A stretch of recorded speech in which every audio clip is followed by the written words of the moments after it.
ఎన్నో ఆధ్యాత్మిక కార్యక్రమాలు నిరంతరం మన ఛానల్‌లో ప్రసారం అవుతూనే ఉంటాయి. మీ అందరికీ సుపరిచితులు చాలా ఛానల్స్‌లో మనకి వస్తూనే ఉంటారు. మన ఛానల్‌లో కూడా కొంత బ్రేక్ వచ్చింది. ఇక నుంచి కంటిన్యూగా రాశి ఫలాల ద్వారా మనందరికీ పలకరిస్తూ ఉంటారు. మీకు ఎటువంటి డౌట్స్ ఉన్నా కూడా తప్పకుండా స్క్రీన్ మీద కనపడే నంబర్‌కి కాల్ చేయండి. ప్రముఖ జ్యోతిష్య, వాస్తు, సంఖ్యాశాస్త్ర, ఆగమ శాస్త్ర, గణిత శాస్త్ర పండితులు నాయకంటి మల్లికార్జున శర్మ గారు. జూలై మాసానికి సంబంధించి మాస ఫలితాలు తెలుసుకుందాం. మేషరాశి మొదలు మీనరాశి వరకు వివిధ రాశుల వారికి ఏ విధంగా ఉంది గ్రహస్థితి, ఎలాంటి పరిహారాలు చేసుకోవాలి ఏమిటి అనేది చాలా చక్కగా వివరిస్తారు. ఏ వీడియో కూడా ఎక్కడా స్కిప్ చేయకుండా చూడండి. డౌట్స్ ఏమన్నా ఉంటే కామెంట్ బాక్స్‌లో తెలియచేయండి. గురువుగారిని కలవాలి అనుకుంటే స్క్రీన్ మీద కనపడే నెంబర్‌కి కాల్ చేయండి. నమస్కారం గురువుగారు. నమస్కారం అమ్మ. గురువుగారు ఇక తదుపరి రాశి సింహరాశి. సింహరాశి వారికి ఏ విధంగా ఉందండి జూలై మాసం? తప్పకుండా అమ్మ. ఓం శ్రీ గురుభ్యో నమః.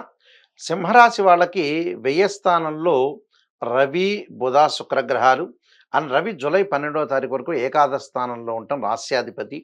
అలానే వ్యయ స్థానంలోకి రావటం వల్ల కొన్ని మార్పులు జరిగే అవకాశాలు ఎక్కువగా ఉంటాయి. అంటే డబ్బు సంపాదన అనేది బాగా పెరగటం ఒకటి. హ్మ్. అలానే ఎవరు చెప్పిన మాటలు వాళ్ళని పట్టుకొని ఏళ్లాడబట్టడం ఎక్కువగా ఉంటుంది వీళ్ళకి. అవునా? ఓకే. అంటే ఎవరో ఏదో ఒకటి చెప్తుంటారు. దాన్ని పట్టుకొని దానివల్ల కొంత వెళ్ళిపోతుంటారు. డబ్బులు ఖర్చు చేస్తుంటారు. ఓకే. దాని విషయంలో కొద్దిగా జాగ్రత్తగా ఉండాలి. హ్మ్. అంటే కొంత నష్టానికి దారి తీసే అవకాశాలు అవును. ఒకటుంటాయి. ఇంపార్టెంట్ పాయింట్ చెప్పుడు ఇది. మాటలు వింటాం చెప్పుడు మనం. మాటలు వింటారు. అలానే ఆఫీసులో విషయంలో కూడా అనుకూలంగా ఉంటుంది. హ్మ్. అంటే ఉద్యోగస్తులకు అనుకూలంగా ఉంటుంది. ఓకే. అంటే సింహరాశి వాళ్ళకి ఏమిటి అనంటే వ్యయస్థానం రవి, బుధ, శుక్ర గ్రహాలు ఉండటం వల్ల నూతన వ్యాపారాలు ప్రారంభం చేయకూడదు. హ్మ్. ఉన్న వ్యాపారాన్ని కొనసాగించాలి. హ్మ్. ఆలోచనా సరళిలో కొన్ని మార్పులు చేసుకోవాలి. ఓకే. అంటే లౌకిక తత్వంలోకి ముందుకు వెళ్ళాలి. హ్మ్. అలానే సప్తమ స్థానంలో శని యొక్క సంచారం. హ్మ్. అది వక్రగతిలో పొందింది కాబట్టి వాళ్ళకి అనుకూలమైన ఫలితాలు వస్తాయి. హ్మ్. అంటే శత్రువులు మిత్రులుగా మారిపోయే అవకాశం ఉంటుంది. హ్మ్. పెట్టుబడిదారులు కూడా ముందుకు వచ్చే అవకాశం అనేది ఒకటి ఉంటుంది వీళ్ళకి. హ్మ్. అంటే మేము వ్యాపారం చేస్తున్నాం అంటే పెట్టుబడిదారులు వచ్చే అవకాశం ఉంటుంది. హ్మ్. ముఖ్యమైన నిర్ణయాలు తీసుకోవాలి. హ్మ్. అలా తీసుకునే అవకాశం ఎక్కువగా ఉంటుంది. హ్మ్. అలానే స్థానబలం బాగా పెరుగుతుంది. వాళ్ళు ఏదైతే ఉంటారో హ్మ్. ఆఫీస్‌లో స్థానబలం బాగా పెరగటము, ఉన్న ఊర్లో కూడా స్థానబలం బాగా పెరగటము, హ్మ్. అనుకున్న పనులన్నీ కూడా సక్సెస్ కావటం ఒకటి, ఓకే. ఆస్తి బాగా పెరిగే అవకాశం ఉంటుంది. ఓహ్! కోర్టు సమస్యలు పరిష్కారం చేసే అవకాశాలు ఎక్కువుంటాయి. ఆస్తులు కూడా కొనుగోలు చేసే అవకాశాలు ఎక్కువగా ఉంటాయి. హ్మ్. అంటే ఇవన్నీ కూడా వాళ్ళకి మంచి జరిగే అవకాశం ఉంటుంది. హ్మ్. అంటే ఆర్థిక పరిస్థితులు కూడా బాగా ఎక్కువగా ఉంటాయి. హ్మ్. అంటే ఆదాయము, ఖర్చులు 2 కూడా సమాంతరంగా ఉంటాయి. హ్మ్. అంటే ఏమిటి కారణం ఏందంటే ఆదాయం ఒకవైపు పెరుగుతూ ఉండంగా ఇక్కడ ఖర్చులొస్తాయి. ఖర్చులు కూడా వస్తాయి. ఖర్చులంటే ఏందంటే వేస్ట్ ఖర్చులు కావు. హ్మ్. నేను చెప్పినట్టుగా ఆస్తులు పెంచుకుంటారు. ఓకే. దానికోసం ఏందంటే కరెన్సీ నోట్ అసెట్స్ రూపంలో చేంజ్ అవుతుంది. ఓకే.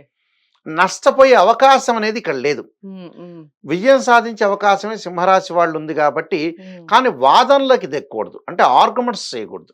రైట్. హ్మ్. ఆర్గ్యుమెంట్స్ చేయటం వల్ల కొన్ని ప్రాబ్లమ్స్ వచ్చే అవకాశం ఉంటుంది కాబట్టి హ్మ్. జాగ్రత్తగా ఉండటం అనేది మంచిది.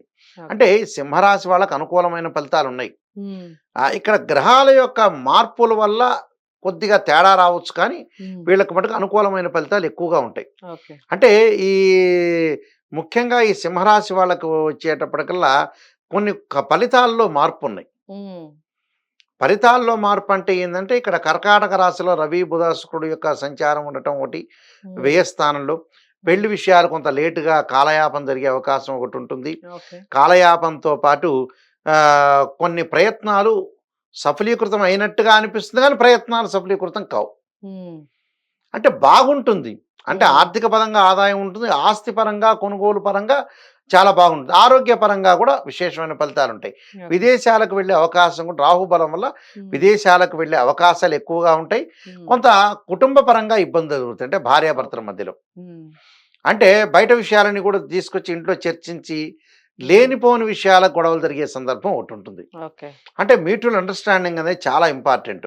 హ్మ్. శారీరక సమస్యలు హ్మ్. హ్మ్. అంటే ఆరోగ్యపరంగా జాగ్రత్త ఉండాలి. ఓకే. ఆరోగ్యపరంగా జాగ్రత్త ఇబ్బంది పట్టకుండా కొన్ని చికాకులు పెట్టే అవకాశాలుంటాయి. హ్మ్. అంటే కొన్ని ఇటువైపు ఒక 50% మంచి జరుగుతూనే 50% కొన్ని చికాకులొస్తుంటాయి. చికాకులొస్తుంటాయి. అంటే ఆ హ్మ్. చికాకులు రావటానికి ఏందంటే అకాల భోజనం చేయటం. హ్మ్. ప్రయాణాలు చేసేటప్పుడు అనుకూలంగా ఉండటం, హ్మ్. సుప్రసిద్ధమైన వ్యక్తుల కలయిక వల్ల కూడా పెట్టుబడులు వచ్చే అవకాశాలు ఉంటాయి. రైట్. అంటే ఉద్యోగపరంగా, వ్యాపార పరంగా ఎలక్ట్రానిక్స్ గూడ్స్ కొనుగోలు చేసే అవకాశం ఉంది ఇంట్లో. హ్మ్. అలానే బంగారు ఆభరణాలు కూడా కొనుగోలు చేస్తారు. హ్మ్. అంటే సేవింగ్ చేసే అవకాశం ఉంటుంది. అంటే ఆర్థిక పరంగా, ఆదాయ పరంగా బాగుంది. హ్మ్. విద్యార్థులకు కూడా అనుకూలంగా ఉంది. హ్మ్. అలానే స్త్రీలకొచ్చేటప్పటికల్లా తన కాళ్ళ మీద తను నిలబడాలని, కుటుంబాన్ని నడిపించాలని, భర్తకి తోడుగా ఉండాలని ఆలోచనతోటి గతంలో ఏదైతే విద్యను, వ్యాపారాన్ని ఆపేశారో హ్మ్. ఇవన్నీ కూడా మళ్ళీ కొనసాగించే అవకాశాలు స్త్రీలకున్నాయి. ఓకే. అంటే ఇవన్నీ కూడా మంచి ఫలితాలు జరిగే అవకాశాలే ఎక్కువగా ఉన్నాయి వీళ్ళకి. రైట్. కానీ కొన్ని చికాకులు కలుగుతుంటాయి. అంటే మానసికంగా అశాంతి వీళ్ళకి. హ్మ్. టోటల్‌గా చెప్పండి. ఆ అశాంతిని పోగొట్టుకోవాలి. హ్మ్. అంటే లేనిపోని విషయాలన్నీ కూడా తీసుకొచ్చి మైండ్‌లో పెట్టుకోకూడదు ఈళ్ళు. హ్మ్. అనవసరంగా కోపాన్ని తగ్గించుకోవాలి. ఓకే. కోపాన్ని కానీ ఒకటి గ్యా ఆరోగ్యపరంగా మటుకు కొంత గ్యాస్ ట్రబుల్ సంబంధించిన విషయాల్లో జాగ్రత్తుండాలి. హ్మ్. అదొక్క విషయంలో. అంటే సమయానికి తిండి తినాలి, సమయానికి ఆరోగ్యం చూసుకొని ముందుకు వెళ్తే వీళ్ళకి టోటల్‌గా ఎవ్రీథింగ్ విల్ బి ఓకే అని చెప్పుకోవచ్చు. ఓకే.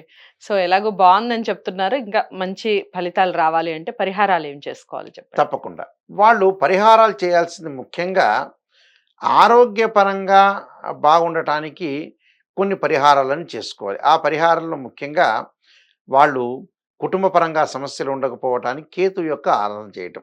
హ్మ్. అంటే పలాశపు శృంకాసం తారకా గ్రహమస్తకం రౌద్రం రౌద్రాత్మం ఘోరం తం కేతుం ప్రణమామ్యం అని మంత్రాన్ని గణపతిని గకార అష్టోత్తరంతోటి గరికతోటి పూజ చేయాలి. ఓకే. అంటే బుధవారం రోజున గణపతి ఆరాధన చేసి హ్మ్. గణపతికి ఉపవాసం చేయాలి. హ్మ్. అంటే ఆ రోజునంతా కూడా ఏమి తినకుండా ప్రదోషకాల సమయంలో చీకటి పడే సమయంలో గణపతి యొక్క ఆరాధన చేయాలి.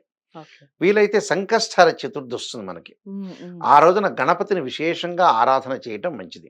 ఓకే. ఆ రోజున ఆరాధన చేయటం వల్ల కూడా చాలా మంచి పనులు జరిగే అంటే జీవితంలో వాళ్ళకి ఏదైతే చికాకులు, హ్మ్. విఘ్నము, హ్మ్. కాలానికి దోషం పట్టకుండా ఉండటానికి విఘ్నం అనేది తొలగిపోవడానికి విఘ్నేశ్వరుని ప్రార్థన చేస్తే మన మంచిది. జీవితంలో ఉండే విఘ్నాలన్నీ కూడా తొలగిపోయే అవకాశం ఖచ్చితంగా ఉంటుంది. ఓకే. చాలా చక్కగా వివరించారు గురువుగారు. అదండి విషయం. సింహరాశి వారికి బానే ఉంది. కాస్త ఆరోగ్య విషయంలో జాగ్రత్తలు వహించాలి. కాస్త ఆచితూచి మాట్లాడాలి. అలాగే మీరు చేసే పనిలో అన్నీ సఫలీకృతం కావాలి అంటే, అనుకున్నది అనుకున్నట్టుగా జరగాలి అంటే, గురువుగారు చెప్పినటువంటి పరిహారాలు ఏవైతే ఉన్నాయో అవి తూచా తప్పకుండా పాటించండి. కొన్ని మంత్రాలు కూడా చెప్తున్నారు. అవి ఖచ్చితంగా పాటించండి. ఇంకా డౌట్స్ ఏమన్నా ఉంటే కామెంట్ బాక్స్‌లో తెలియజేస్తూ, లేదా మేము జాతకాల్ని పరిశీలించుకొని పరిహారాలు చేసుకుంటాము అనుకుంటే స్క్రీన్ మీద కనపడే నెంబర్‌కి కాల్ చేయండి.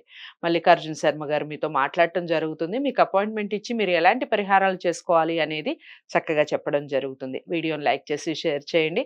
ఛానెల్‌ని సబ్స్క్రైబ్ చేసుకోండి. తదుపరి రాశితో మళ్ళీ కలుస్తాను. నమస్తే.